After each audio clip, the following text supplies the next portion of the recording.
இந்த அபிஷேக உபவாச கூட்டமானது செய்ய வேண்டிய காரியங்களை, தரிசனங்களை வாலிப பிள்ளைகளுக்கு கொஞ்சம் ஆலோசனைகளை, ஆவிக்குரிய மேலான ஆலோசனைகளை கொடுக்கும்படி, மனத்தெளிவு உள்ளவர்களாய் இருக்கும்படியாக வாலிபர்களுக்கு நீ கட்டளையிடு என்று தீமோத்தேயுவுக்கு பவுல் புத்தி சொல்லுகிறார். 2 தீமோத்தேயு 4வது அதிகாரம் 5வது வசனம் இப்படியாக சொல்லுகிறது. என்ன சொல்லுகிறது? மனத்தெளிவு உள்ளவர்களாய் இருக்கும்படியாக வாலிபர்களுக்கு நீ கட்டளையிடு என்று தீமோத்தேயுவுக்கு பவுல் புத்தி சொல்லுகிறார். அப்படின்ற வசனம் எங்க இருக்குதுங்க? 2 தீமோத்தேயு 4வது அதிகாரம் 5வது வசனம் அப்படியே இருக்குது. சேனைகளின் கர்த்தருக்கு உண்மையும் உறுதியுமான ஊழியக்காரனாய் இருந்து தானியேலை போல இருப்பதற்கு உங்கள் ஆத்துமாவை உயர்த்துங்கள் என்று யார் புத்தி சொல்றா? நான் உங்களுக்கு இந்த வேளையிலே வாலிப பிள்ளைகளுக்கு புத்தி சொல்லுகிறேன். ஹல்லேலூயா. எப்படி இருக்கணுமா?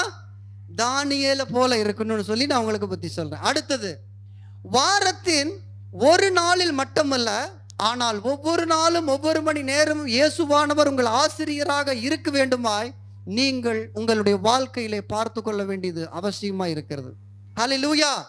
அடுத்தது, சுறுசுறுப்பையும் ஜாக்கிரதையும் தூய்மையும் ஊக்குவிப்பதன் மூலம் சிருஷ்டிகருடன் நீங்கள் இசைவுள்ளவர்களாய் நீங்கள் இருக்கிறீர்கள். ஹல்லேலூயா. யாருங்க?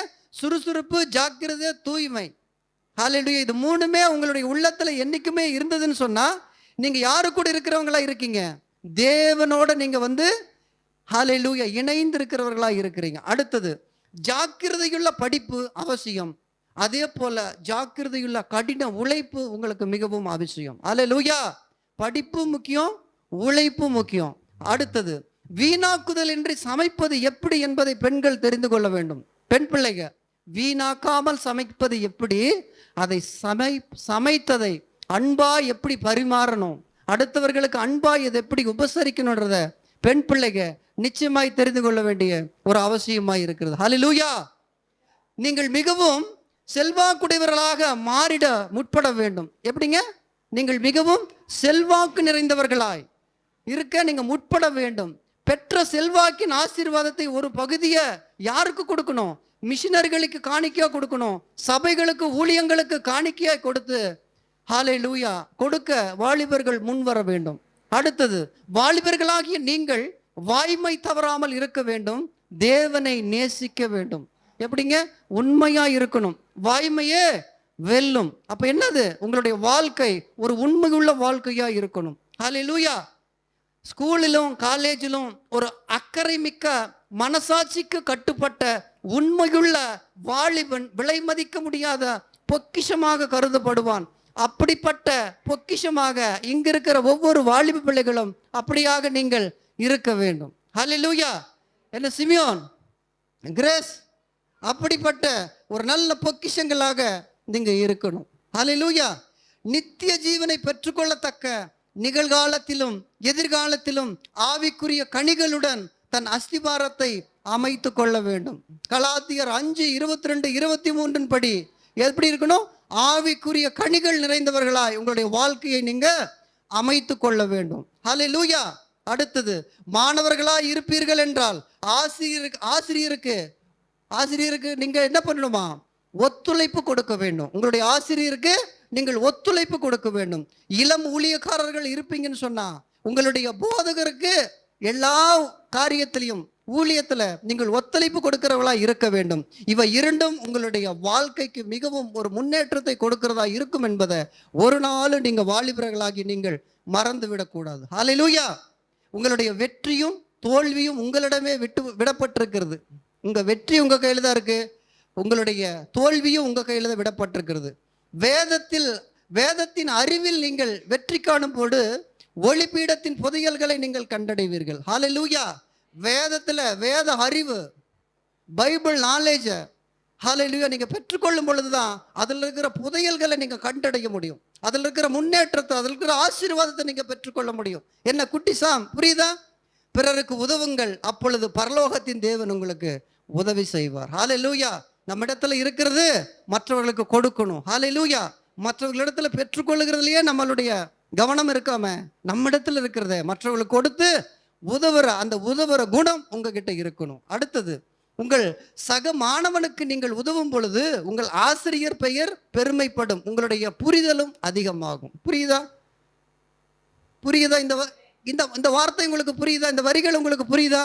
சக மாணவனுக்கு நீங்க உதவும் பொழுது, ஒருவேளை நீங்க படிப்புல தேறினவர்களா இருப்பீங்கன்னு சொன்னா, வசதி வாய்ப்புல தேறினவர்களா இருப்பீங்கன்னு சொன்னா, உங்களிடத்துல சகல எல்லாமும் இருக்கும் என்று சொல்லி, எல்லாமே இருக்குன்னு சொன்னா, ஒரு மாணவனிடத்துல எல்லாம் குறைவா இருக்குன்னு சொன்னா, அவனுக்கு எல்லாத்தையும் கொடுக்கணும், சொல்லி கொடுக்கணும், உடை கொடுக்கணும், அவனுக்கு சில சில நேரங்கள்ல ஒரு ஃபீஸ் கட்ட உதவி பண்ணணும். அவனுக்கு சில உதவிகள் பண்ணும் பொழுது கர்த்தர் உங்களை ஆசீர்வதிப்பார். அப்படிப்பட்ட அந்த உதாரத்துவமான ஒரு ஹல்லேலூயா ஒரு குணத்தை நீங்க கற்றுக்கொள்ளணும்.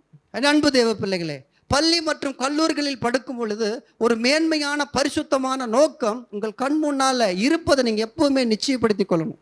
என் எதிர்காலம் இப்படிதான் அமைய போகுது, என் எதிர்காலத்தை நான் இப்படிதான் அமைச்சிக்க போறேன், கர்த்தர் என் மேல இப்படி திட்டம் வச்சிருக்காருன்னு சொல்லி தேவனுடைய பிள்ளைகள் ஒரு நாளும், தானியேல் அந்த நாளிலே பாபிலோன் தேசத்திலே தன்னை உணவிலே தீட்டுப்படுத்தாதவனை பார்த்து கொண்டது போல, வாய்ப்புகள் இருந்தும் எல்லாமே இருந்தும் அவன் தேவனுக்கு தன்னை தீட்டுப்படுத்தி கொள்ளாத ஒரு நல்ல மனுஷனாக இருந்தது போல உங்களுடைய வாழ்க்கை ஒரு தீட்டுப்படாத வாழ்க்கையை பார்த்து கொள்ள வேண்டும். ஹல்லேலூயா, ஹல்லேலூயா. ஆண்டவரே, நான் என்ன செய்ய சித்தமாக இருக்கிறீர்கள் என்று சொல்லி ஒவ்வொரு நாளும் உங்களுடைய ஜெபத்தில் நீங்கள் கேட்கணும். புரியுதா? ஆண்டவரே, நான் என்ன செய்ய சித்தமாக இருக்கிறீர் என்று சொல்லி கேட்கணும். தேவனிடத்தில் கேட்க அதை மறக்கவே கூடாது. கல்வி கற்கும் காரியத்தில் சோம்பேறித்தனமாக இருக்கக்கூடாது, கவனக்குறைவாயும் இருக்கக்கூடாது. எப்படிங்க? படிக்கிற காரியத்தில் சோம்பேறித்தனமாக இருக்கக்கூடாது, கவனக்குறைவாக இருக்கக்கூடாது. அடுத்தது, நீங்கள் யாவரும் தவறான உபதேசத்திற்கு உங்களை காத்து கொள்ள வேண்டும். ஹல்லேலூயா. தவறான வழியில் தவறான காரியங்கள் உங்களுக்கு கற்றுக் கொடுக்கிறவங்களோட என்றைக்குமே சேரக்கூடாது. தவறான நண்பர்களோட தவறான வழிகளில் உங்களை ஹல்லேலூயா உங்களுடைய டைரக்ஷனை திருப்பி கொண்டு போயிறவங்களோட நீங்கள் என்றைக்குமே சேரக்கூடாது.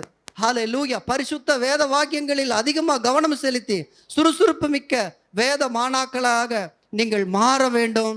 கர்த்தர் உங்களை ஆசீர்வதிப்பார். புத்தி கூர்மையுள்ள வாலிபர்களே எப்பொழுதும் வெற்றி பெறுகிறார்கள் என்பது உண்மையல்ல என்பதை நீங்கள் ஒவ்வொரு நாளும் தெரிஞ்சு கொள்ளணும். நிறைய பேர் சொல்கிறாங்க, அவர் நல்லா படிச்சிருக்காருங்க, இங்கிலீஷ் மீடியத்தில் படிச்சிருக்கிறாரு, அவங்க அப்பா படிச்சிருக்காங்க, அவங்க அம்மா படிச்சிருக்காங்க, அவங்க எல்லாமே நல்லா எஜுகேட்டடாக இருக்காங்க, அவங்க நல்லா எல்லாத்துலேயும் அவங்க எப்பவுமே வின் பண்ணுவாங்க, அவங்கள பீட் பண்ணி நம்ம ஒன்றும் பண்ண முடியாதுன்னு ஒரு நாள் நீங்கள் நினைக்காம இருங்க. அந்த எண்ணம், அந்த தாழ்வு மனப்பாமை உங்ககிட்ட இருந்து வெளியே போச்சுன்னு சொன்னால் தோல்விகளும் காத்திருக்கும், சந்திக்க வேண்டிய தருணம் வரும். அப்பொழுது தடுமாற்றம் இருக்கவே கூடாது. ஹல்லேலூயா. நமக்கு தோல்வி வரும், அந்த தோல்வி நமக்கு ஒரு அவமானத்தை கொடுக்கும்.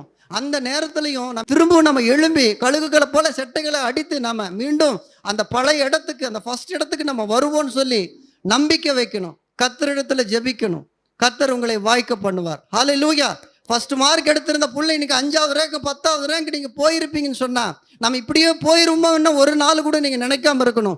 மீண்டும் அந்த இடத்த நான் பிடிக்க என்னோட கர்த்தர் இருக்கிற, கர்த்தர் கொடுத்த ஞானம் இருக்கிறது, என் விடாப்பிடிக்கான முயற்சி இருக்கிறது, என் தாய் தகப்பன் என்மேல் வைத்திருக்கிற நம்பிக்கையை நான் ஒரு நாளும் வீணாக்க கூடாது என்று நினைத்து என்ன பண்ணணுமா? உண்மையா இருந்து கர்த்தருக்கு காத்திருந்து அந்த அறிவை பெற்றுக்கொள்ளணும். ஹல்லேலூயா. எப்பொழுதும் தேவன் மாத்திரமே அருளக்கூடிய ஞானத்தை நீங்கள் நாடணும். எதுங்க? எப்பொழுதுமே தேவனை சார்ந்திருக்கிற ஞானம் தான் உங்களுக்கு நிரந்தரமான ஞானம். ஹல்லேலூயா. அப்பொழுது மனத்தெளிவு உள்ளவர்களாய் நீங்கள் இருக்க முடியும். குழப்பம் இல்லாமல், கன்ஃபியூஷன்ஸ் இல்லாமல் நீங்கள் எப்பவுமே இருக்கணும்னு சொன்னால், பரிசுத்த ஆவியானவரே எனக்குள்ள உடைய ஞானத்தின் ஆவியை ஊற்றுங்கன்னு சொல்லி ஒவ்வொரு நாளும் ஜெபத்தில் நீங்கள் கேட்கணும். கேட்கும் பொழுதுதான் நமக்குரிய ஐஸ்வர்யத்தின் வரத்தை தருவார், தொழிலினுடைய மேன்மையை தருவார். ஹல்லேலூயா. ஊழியத்தினுடைய மேன்மையை தருவார், படிப்பினுடைய மேன்மையை தருவார், உத்தியோகத்தில் ஒரு உயர்வை தருவார். ஹல்லேலூயா. வாலிபரே, புத்தகங்களின் அறிவையே கல்வி அறிவு என்று கருதாம, நிறைய புக்ஸ் நான் படிக்கிறேன், நான் படிக்கிற புக்ஸ்ல தான் எனக்கு அறிவு இருக்குன்னு நினைக்காம என்ன பண்ணணுமா? கர்த்தருக்கு பயப்படுதலே ஞானத்தின் ஆரம்பம் என்பது நீதிமொழிகள் 1:7 சொல்லப்பட்டிருக்கிற வசனத்தை ஒரு நாள் நீங்க மறக்காம இருக்கணும்னு சொல்லி கர்த்தர் இந்த வேளையில் உங்களுக்கு உணர்த்துகிறார். என் அன்பு தேவ பிள்ளைகளே, ஹல்லேலூயா. ஒன்றான மெய் தேவனாகிய உம்மையும் நீர் அனுப்பினவனாகிய இயேசு கிறிஸ்துவின் அறிவதே நித்திய ஜீவன் என்று சொல்லி யோவான் 17:3 இந்த மெய் ஞானத்தை நீங்க நாடணும்னு சொல்லி உங்களிடத்துல நான் புத்தி சொல்லி, நேரம் குறைவா இருக்கின்றனால நிறைய ஆலோசனைகளை உண்டு, ஆனாலும் அதை கொடுக்க முடியல. வரும் நாட்கள் இது ஒரு புத்தகமா உங்களுக்கு அதிசீக்கிரத்தில் ஒரு 1 இயர்ல இது ஒரு புத்தகமா வெளியிட நான் பிரயாசப்பட்டு கொண்டிருக்கிறேன். அந்த புத்தகம் வரும் பொழுது நிச்சயம் வாலிப பிள்ளைகளுடைய வாழ்க்கையில ஒரு மிகப்பெரிய ரெவல்யூஷனை கிரியேட் பண்ணுன்றதை உங்களுக்கு நான் சொல்லி, அடுத்தது கர்த்தருக்கு அவருக்கு பயந்து அவர் கிருபைக்கு காத்திரு, அப்பொழுது அவர் உன்மேல் பிரியமா இருப்பாய் என்பதை சொல்லி, உன்னை பெற்ற தாய் தகப்பனுக்கு ஒரு நாளும் எதிர்த்து நிற்காதபடி கீழ்ப்படிந்திருங்க. ஆவிக்குரிய தகப்பன் தாய்க்கு சபைக்கு ஒரு நாளும் எதிர்த்து நிற்காதபடி கீழ்ப்படிந்திருங்க. கர்த்தர் உங்களை உயர்த்துவார், மேன்மைப்படுத்துவார், நன்மையானதை அவர் செய்வார். ஹல்லேலூயா.